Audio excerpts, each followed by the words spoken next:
Hello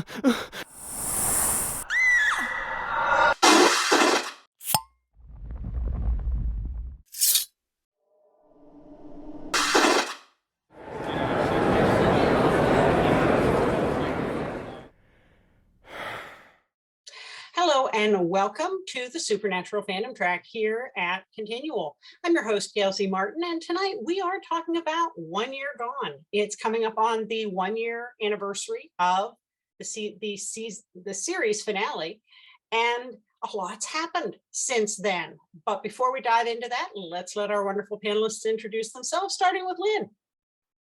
Hi, I'm Dr. Lynn Zubernis. I'm a licensed clinical psychologist and a professor at Westchester University. One of my research areas is researching fandom, and since I am a fan of Supernatural, that is the fandom that I often research. I've written, I think, 6 books on Supernatural. The most recent 2 were written with the actors of Supernatural and some of the fans of Supernatural, some of whom are here. Those are Family Don't End with Blood, and the show that is about actually the legacy that the show leaves behind. There will be peace when you are done. Okay, Carole? Hi, I'm Carole Stokes. I've been a fan of the show since season 3. I'm a fanfic writer. All my fanfic is available on AO3 under Fire Sign 10. And Laurena. Hi, I'm Laurena Aker, also known as Night Sky. For the Supernatural fandom, I'm the co-editor-in-chief of the Winchester Family Business, which is the largest review website dedicated to Supernatural. For the Twilight fandom, I am the editor of the book Twilight, the fan phenomenon, the Twilight Saga. And I'm Gail Z. Martin and Morgan Bryce. I write epic fantasy and urban fantasy as Gail, and urban fantasy, male paranormal romance as Morgan. All the modern worlds are ones Dean and Sam could walk into and feel right at home. I was fortunate to write a chapter in There'll Be Peace When You Are Done, and I'm a staff writer for the Winchester Family Business blog. So I'm kind of all over the place here. But as we're coming up to the 1 year finale, what are your thoughts on the finale now that you've had a year to live with it, digest it, kind of think about it compared to the shock we were all in when it happened? Looking back, how do you see the finale now? Carole? Still love it. Still breaks my heart. Still makes me cry. I brought a tissue just in case, as we're talking about it, if I well up. To see Sam and Dean united together in heaven was just absolutely beautiful for me. I was so shocked when Dean died halfway through, but I saw it coming during the fight because I saw that piece of rebar and I knew what it meant. I had that shock of, wait, we're only halfway through the episode. What else is going to happen? So I cried for that remaining 30 minutes. But it was a beautiful thing. I thought they handled it magnificently, and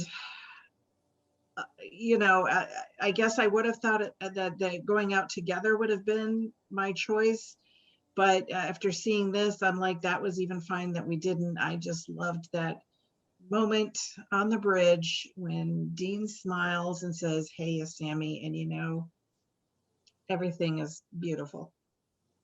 Okay, Laurena? Interesting. I'll take the opposite view. My view of the finale has not changed one bit in the year that's gone by. I've read a lot of different viewpoints. I've tried to take it from different perspectives. I even did not a meet and greet, but one of those one-on-one things with Jared, where I tried to ask him his perspective of it. I did not like the finale. I thought it was an absolute masterpiece of writing. The way that they wove together the pilot and so many of the themes of the show, and little Easter eggs and tidbits for the fans, and the acting was superb. I thought from an episode standpoint, it was a masterpiece, really. But from a story standpoint, season 15, I felt betrayed a lot of what the show was about. And the finale was kind of where you saw season 15 going. It was the logical end for what they were building up in season 15. But to me, it betrayed a lot of what I felt the show was about. So it's interesting, in the year since the finale, this is going to sound weird, but I have not watched a single episode of Supernatural in rerun, on DVD, on anything. It's like I want to take the memory of what I loved and leave it there, rather than try and reconcile the way it ended. Interesting. Interesting. Well, it's wonderful to have varying perspectives, which is going to make for a good conversation. Lynn? Yeah, I'm more in the Carole camp. I loved it when it aired, and in the year since, if anything, I think I've come to love and appreciate it more. Not that I didn't cry through the last half of it, I absolutely did, but that is what I was expecting for the Supernatural finale for the entire 15 years that I watched the show. I think I would have been just absolutely flabbergasted if I hadn't been crying and sobbing at the end of it, partly because it was the end.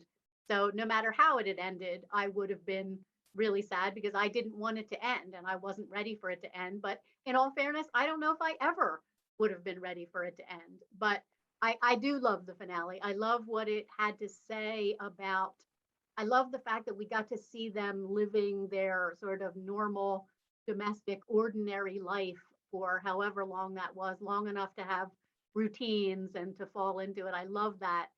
And I love what it had to say, the powerful message about carrying on.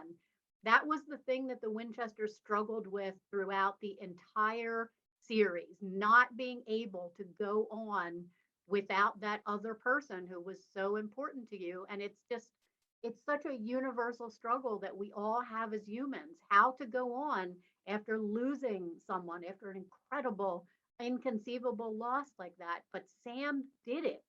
And I'm just continually inspired by the fact that Sam did it and that they didn't shy away from showing how hard it was for him to do that. It wasn't like, oh, you're gone. Well, I always wanted a normal life anyway. So la, la, la. It wasn't that at all. It was a struggle and it was painful and it was difficult every day, but he did it. And I just love that it embodied the always keep fighting message in the final analysis. Yeah, my snark is going to be, we got the, I went on with my life in season 8. So we had already had that one. Mm-hmm. So we didn't have to do that one again. What I loved about episode 20, episode 19 and episode 20 back to back was we kind of got to experience several versions of the end of the show, because we got Sam and Dean willing to die together to stop Chuck, and Dean saying, look, I'll kill him, he'll kill me, we'll kill each other, just we need to stop this. And that was so Winchester. And we didn't know at that point that they were setting Chuck up with Jack. So and that knockdown drag out fight was one of the things I think we always thought might happen in the end. And then in Carry On, we got something that might not have been the happy ending in one sense that we wanted, but it felt to me very right to the characters. Dean wanted to go out with his boots on. He wanted to go out. He always thought he would go out fighting monsters. He was with Sam. They were in a good place together. He got to speak his piece. And this time Sam did manage to get that apple pie life and make it work, and never forgot that bond, and never stopped missing Dean. So I've read a lot of curtain fic, and I've seen a lot of different variations of how the show could end, and it was hard, but it was satisfying. And it's difficult to write the end of any story in a way that pleases everybody. But there are some things that, as a creator, if you don't do them, you won't be true to the story that came before and to the characters. And so that's what I felt happened in 1520, as painful as it was. Now I wanted to come back to you, Laurena, because obviously that isn't how you felt, or that it wasn't true.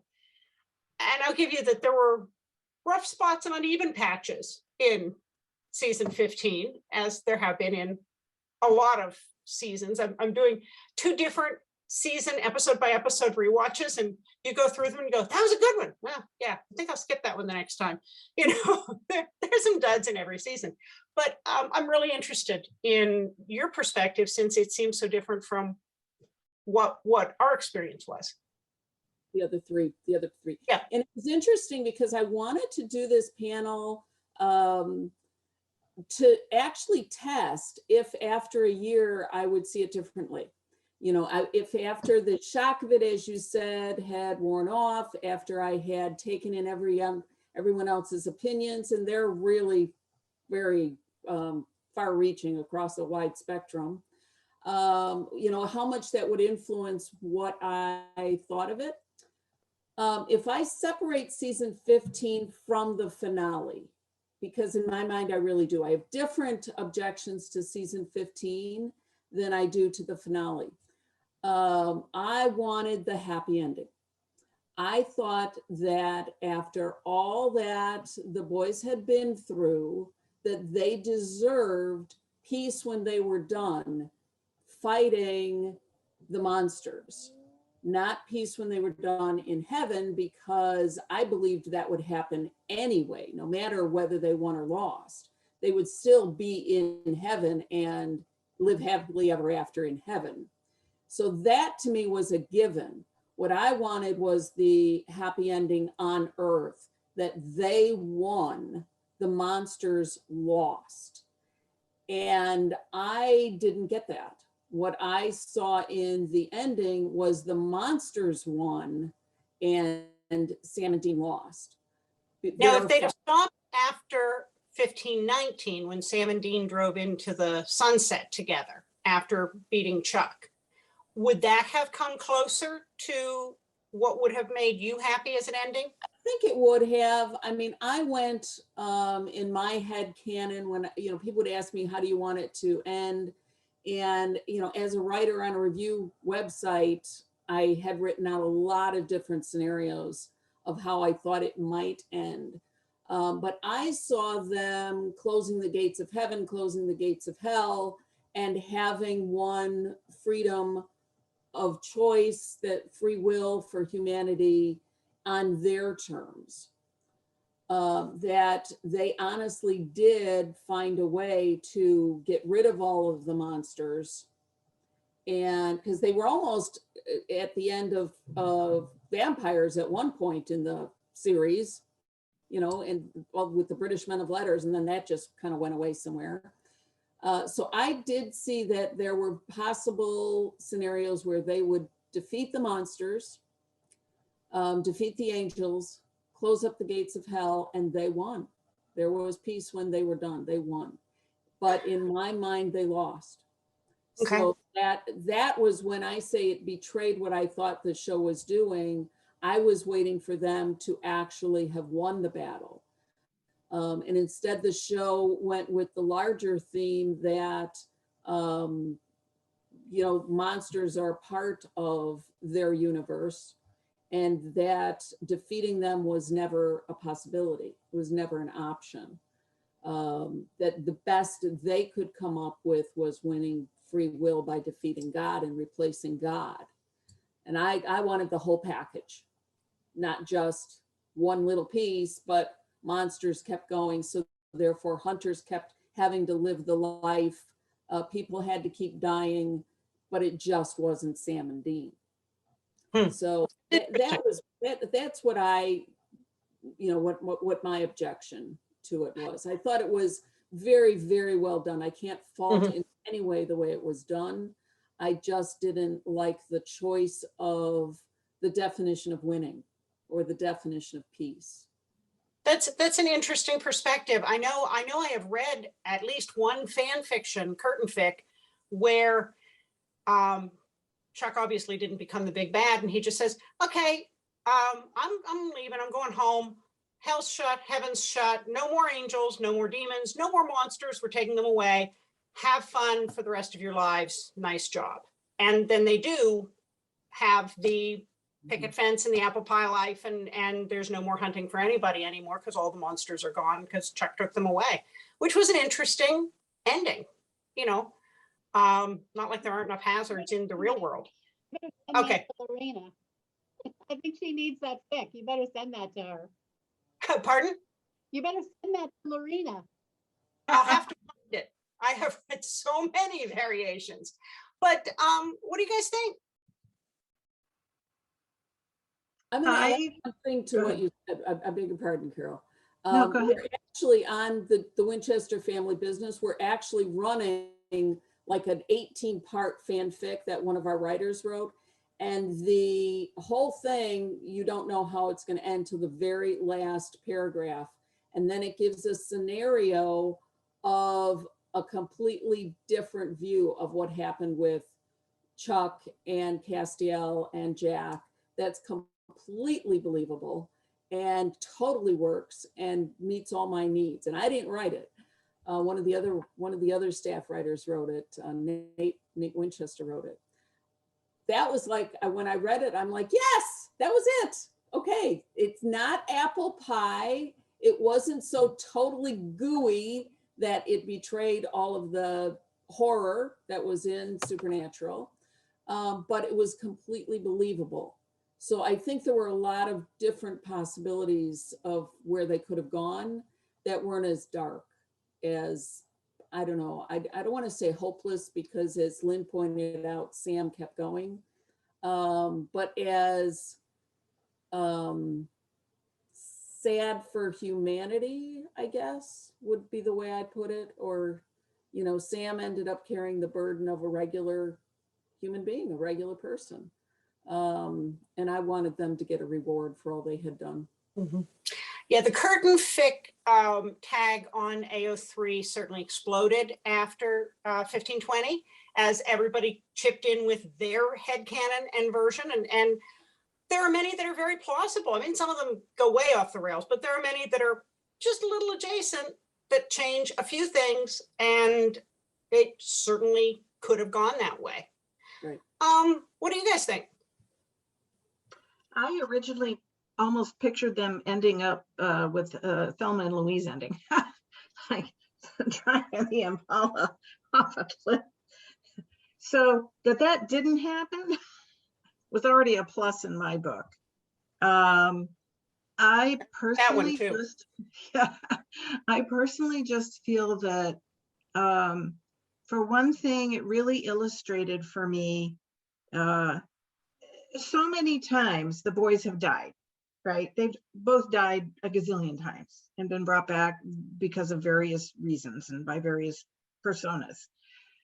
So to have him die and know that this is the one that sticks, to me, really spoke of the sacrifice of his life and how his life had been devoted to saving people and hunting things. I feel like at least they had gotten rid of the demons, and that was huge, especially because I was really tired of demon stories. But aside from that, we were just down to monsters again. We were down to the good old nitty-gritty monsters, and they are naturally occurring. So they're not an affront to the sensibility of what the world is. You know, they're part of the world. It's just, you know, there are worms and there are toads and there are monsters. It's just how it goes. So that seemed natural to me. And the fact that every time they went out to a hunt, they could have died, and sometimes did, because of something so simple. I know many people objected to Dean's death because they were like, what? He just got stuck on a thing and he died. Well, that's what happens, dudes. You know, that's how it goes. And the only reason we hadn't seen it sooner was because there was always something in play that said, we cannot let the Winchesters die yet. And so, you know, this one brought them back and that one brought them back and whatever, you know. He came back a gazillion times, but here, this is reality. And reality was at every hunt, they were on the edge of death. And here it struck. And that's how it goes. And Dean never saw himself not hunting. Several times throughout the entire series, they mention, Sam's like, when Sam's fresh out of Stanford and he's like, oh no, and we can have a life. And even various points thereafter where he's like, I see a light at the end of the tunnel. We could do this. You could do that. And Dean has always said, that's not for me. That's not my life. This is my life, hunting things and saving people. That's it. And he wasn't unhappy about it. He was content. That was his life. It gave his life meaning. It gave it purpose. He was part of something bigger in a way that, 9 out of 10 people could never have conceived of. And that was important to him. And so to me, that was his death was not trivial or, just bad luck. I mean, sure, it was bad luck, don't get me wrong, but it was kind of like cosmically foreordained that he was going to die in the saddle, so to speak. And he did. And he left his brother in a way that his brother could move on and finally experience the life that he had yearned for years ago, where there was some stability and there weren't monsters all the time. And, he could have a life and a house and a home and raise a child and do all of those things. And he got to do those, and then until finally they were reunited. So for me, it really kind of hit a lot of those marks, and really, I felt still worked with their characters and with the way their world was in a very satisfying kind of conclusion. Yeah, I would have felt it was much more nihilistic if they had pulled something on us like they're driving away and they get hit with a truck that isn't demon possessed and they go out like normal people do. And I would have been screaming at the TV, which happens. There are people who come back from a tour of duty in the Army, survive 4 years in a war zone, come home and get hit by a drunk driver.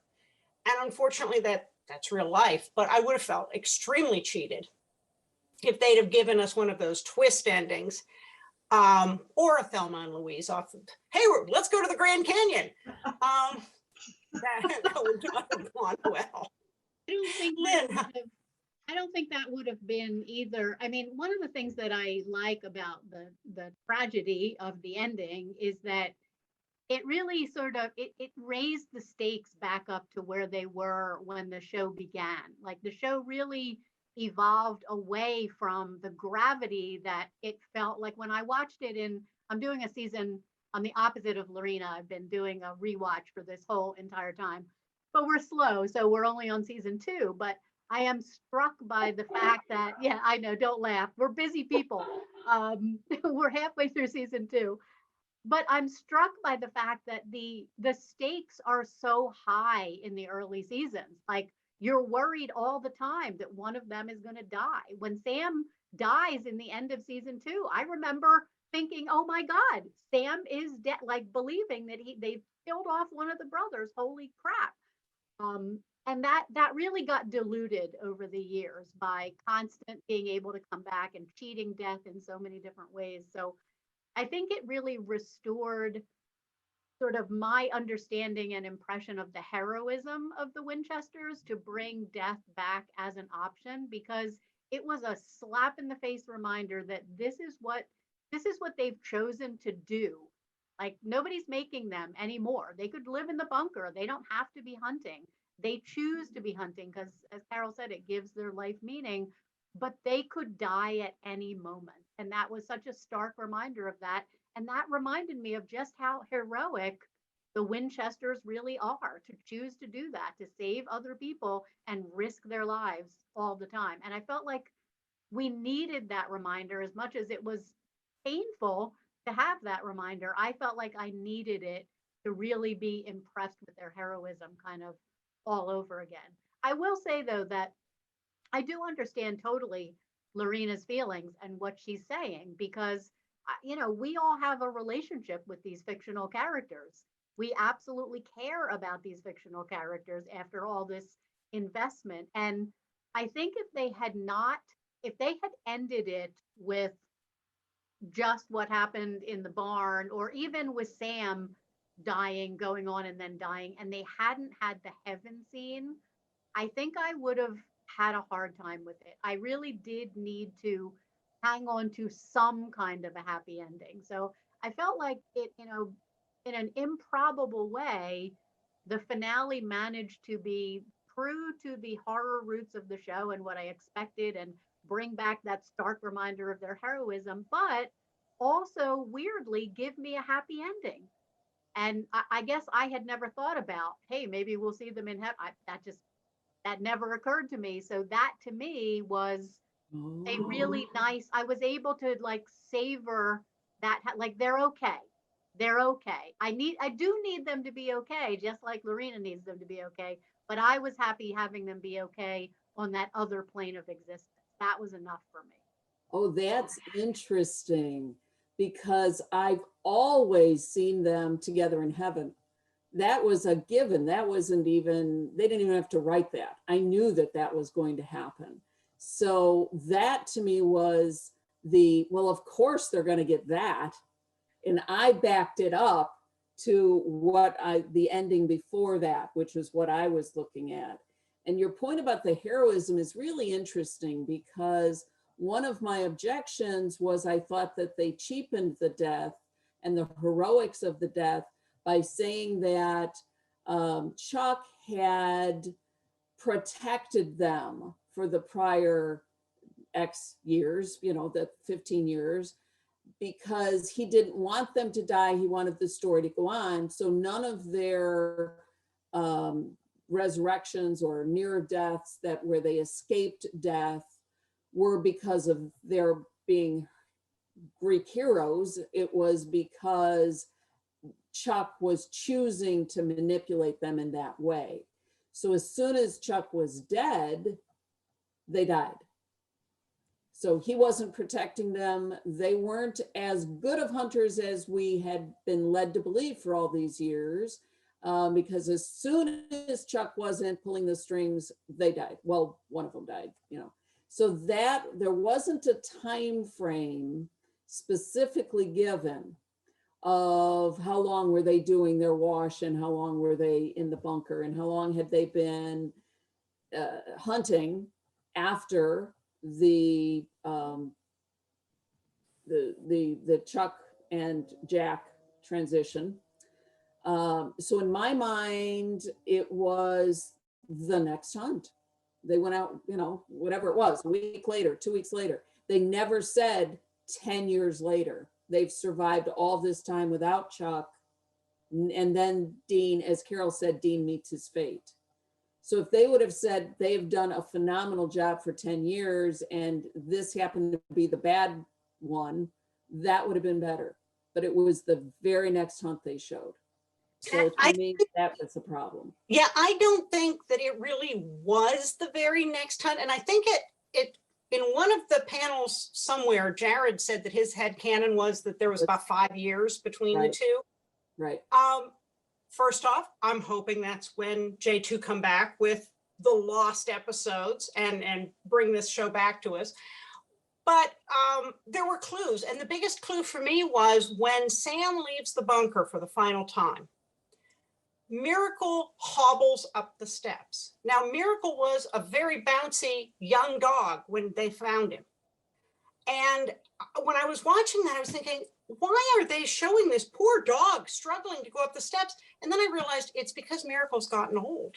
Enough time has passed that Miracle got old.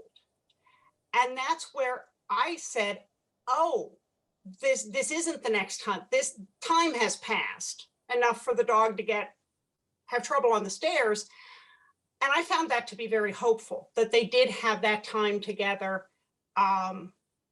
and it wasn't just snatched out of their hands. Lynn, you were going to say something. Yeah, I mean, I was gonna agree with you. I mean, if I did believe that was the very next hunt, I would also feel like, what the hell? This is a terrible, terrible ending. I do think like the show really missed an opportunity. They absolutely should have made that clearer. Yeah. Because yeah, I would feel the exact same way as Laurena if I thought that was what happened. It isn't what I think happened. There is a time in one of the drafts of the script. So some time definitely did go by. It was not canonically, it was not the next hunt because there is a stage direction in the script. Time does pass. I don't know how long. I think the direction in the script was like a year or something. Jared said 5 years. I prefer 5 years, so that's my headcanon. But I think Likewise. because that's what I need it to be. But I think also Laurena raises a good point, which is again separating the finale from season 15. I hated the whole idea that Chuck had been pulling strings to keep them alive because that absolutely cheapens their entire story and their heroism. And don't anybody remind me of who wrote those episodes, because if I ever meet them in person, I'm going to want to like karate chop them. Like, no. So I don't even, that didn't happen. I don't accept that. That's like season 7 Time for a Wedding. That didn't happen in my canon. Chuck was not pulling every string and saving them. My God, that makes the whole show meaningless. I cannot go there. Right. So Right. forget that. That's gone. I don't buy that at all. I totally agree with that. When they trotted that thing out, I was like, please, we didn't see the Winchesters honing their skills and Sam and Dean training since they were teenagers and, all of that stuff. Like, maybe he tweaked something here or there, but come on, Sam's been that's able total to pick up. retcon to me. Total retcon. Like, Yeah, they should have still had the skills that an expert martial arts person or an expert Right. military person, Sam should have still been able to pick a lock without Chuck's help. oh my God, that was one of them. I was like, please, you expect me to believe that? I mean, the very least, they had X number of years doing this stuff. Yeah. Come on.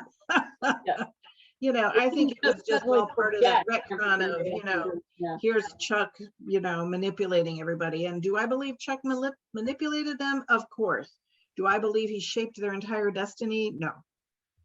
And I also am a 5-year believer, if only because when we see them in the bunker, they have these well-established little domestic routines where it's clear they've been, the sense is that they've been doing this for some time, just as much as cleaning the guns. Here they've been doing where Sam's kicking the dryer and, all of these little cozy things that they've had their domestic time there, and that they've learned to be able to hunt and yet enjoy life, as in, here we're going to a hunt, but we're going to go have some pie first. Well, there were several things in season 15, like the idea that everybody they saved, all the monsters came back. Well, that got dropped pretty fast because that was unworkable as a plot device, besides being awful. It just wasn't workable. It wasn't workable. And, Chuck has said so many times that writers lie, that for him to do a psych out on them, oh, well, you were never really that good. That was just me pulling your strings. That's classic manipulation. And we know Chuck's a manipulator. So he could have pulled the strings a little bit in the opposite direction for a while to convince them. But I don't really doubt that Dean needed dental work. That didn't surprise me.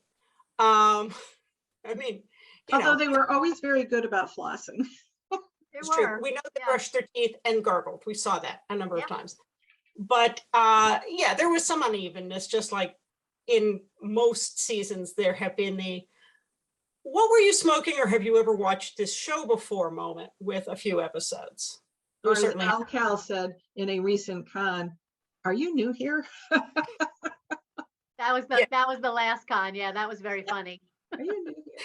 Well, believe it or not, folks. Oh, Go I ahead, was gonna Larry. say, it's interesting that the three of you have, if I step back and, kind of look at it impartially, the three of you have all rejected two of the premises of the finale that I have taken in as, okay, you said it was canon, I accept it. So the time frame was never specified. So you filled in one that works, makes it work. And I've said, if it was 5 years, if it was 10 years, I'd be much more comfortable with it. And the whole Chuck manipulated their whole life and they weren't heroes without Chuck was canon, but you've rejected that. So there's two premises right there that are underlying my disagreement with it. And you've come to terms with those by saying, yeah, it didn't happen. Didn't happen.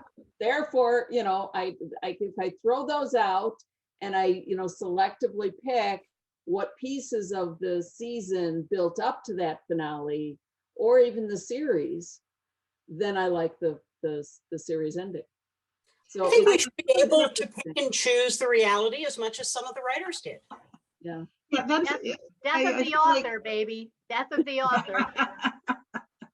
because I Yeah. feel like, especially in that last couple of seasons, there were many moments where we were losing the credibility of our narrative. And, to go back then to the even earlier seasons where we had a much more definitive presentation of who these people are, what their life is, what their world is. If you go to those, that's where you can then, I think, draw the conclusions that it was not all Chuck and all of this kind of stuff. Because, yeah, otherwise it's like nothing means anything. And, we might as well all go, jump off a cliff. And we're back to Yeah. Thelma and Louise. Yeah, then Well- it's, Go ahead. oh, I was just gonna say that then it's the whole show that is unsatisfying, not just the finale. I mean, if you really go down that road and believe what whoever those writers that no one should tell me who they are actually tried to sell us in part of season 15, that ruins the entire show and the characters, not just the finale. So there ain't no way I'm going there. They are not ruining my favorite show of the past 16 years. But Hence why I haven't watched one episode since the finale. you gotta walk away from that. You gotta walk away from that. But the time period of the finale, that is not selective throwing away. That absolutely, there is a script out there that was absolutely not intended to be the next time. There was definitely a time period in there. That is canon. It just didn't come across in the episode. I was going to say it didn't air. It didn't Right. air. So yeah, if you read the stage directions, but it didn't air. They It would've tried. been They 5 years tried. later. Yeah. That's- They've done that in lots of shows. They've even done that on Supernatural. I just watched an episode today, Repo Man, and it's like 4 years ago this happened. Now it's 4 years later this happened. Like, come on. All you needed is, 5 years later, 3 little words on the screen. We would have been fine. Right. Would have made a huge Yeah. difference. Well, I'm Yes. hoping that we've opened the door at least then for you to be able to perhaps get back Yeah. to a rewatch, Laurena, and enjoy, enjoy the boys in the true spirit of them. Yeah. Yeah. Not feel deprived. What do you think is the legacy of Supernatural, at least 1 year out? And I'm going to come to Lynn last because she wrote the book on it. So, Carole? The legacy is love, really, to me. Familial love, the love between the brothers, the love they had for their fellow man, as much as they might have annoyed them and pissed them off and all that kind of stuff. Nonetheless, they kept fighting for them and saving them. So it's really about, to me, loving your family, loving your fellow man, living the best life you can in the time you got. Okay. Laurena? I think the legacy were all of the good feelings that people got when they watched the show. So there was a lot of hope, and there was always keep fighting. And I know that that slogan wasn't in the show. It came, you know, outside of the show, but it was very much a part of the episodes. There's always another way. There's always tomorrow. You never give up. So I think the themes, the family, the love, as Carole said, the hope, the always keep fighting, the family always has your back, all of those, family doesn't end with blood, all of the themes that were so altruistic that you could have gagged on them, but it showed that people can really incorporate them into their life and build their life around them. And no matter the horrid circumstances that you live in, because so many people live in horrid circumstances of abuse or poverty or, you know, whatever it is, and yet these two people, Sam and Dean, and then Cass, found a way to not even make the best of it, but always see the best in it and make their world a better place very tangibly by their lives. And I think that's the legacy. Yeah, for a horror show, this show has been fantastically hopeful. And the found family, the brotherhood, the commitment to trying to do the right thing, even when it's hard. And sometimes you're wrong about what the right thing is. And so you find out you accidentally made it worse. So you go try to clean up your mess the best you can, which certainly happened to the boys more than once, but you do with what you've got. Mhm. And yet, even though things look too big to handle, there's something that you can chip away at to make it a better place because you did something. And that's just so powerful, along with all the other things that you mentioned. And Dean did manage to slip always keep fighting in that barn scene, which I think we all just, our hearts went pitter pat. Lynn? I mean, yes, to everything that everyone said. I was just thinking about what Jared and Jensen and Misha and some of the other actors said in their chapters in There'll Be Peace When You Are Done. And pretty much what they've said is the legacy that they're proudest of is the impact that the show has had on real people, whether that's being inspired by Sam or Dean or Cass or Gadriel or the Hunter husbands, or, you know, any of the actors who, Shoshana's character, like any of the actors who wrote a chapter talked about hoping that the character that they played on that show had some real life impact on people, inspired them in some way, oftentimes with just those things that you're talking about, you know, to always keep fighting, to have hope, to, you know, get through adversity and keep on going, to figure out who you are and to be okay with being who you really are. That's kind of a theme that runs through the book too. And it's pretty unbelievable that, you know, a little genre show on the CW, we're talking about like sweeping kind of real world impact on real life, real people, but you put a show on the air for 15 years that has this kind of a passionate fan base, and it does make real change in the world. You know, charity, inspiring individual people, getting people through hard times in all kinds of real ways. I think the legacy of the show is it really did end up making a difference, and that's pretty extraordinary. Yeah. Well, on that note, we have blown through our time as usual. So before we end, let's go around and let everybody know where they can find you online. Lynn? You can find me pretty much everywhere online at Fangasm SPN. You can also find me on my own website, fangasmthebook.com. All my books are on Amazon, Barnes and Noble, and any other indie bookstore that you might want to order them through.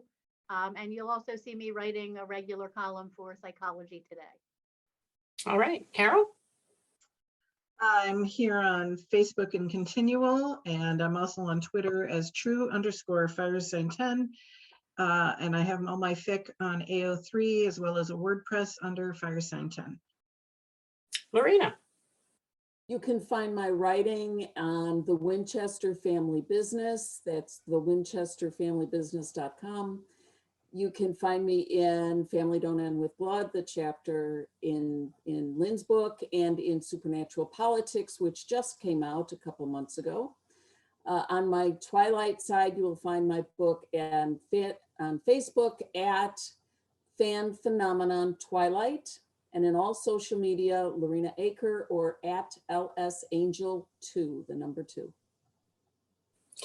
I'm pretty easy to find at gailzmartin.com, morganbryce.com. I run the Supernatural TFWNC group, which is a fandom group here on Facebook.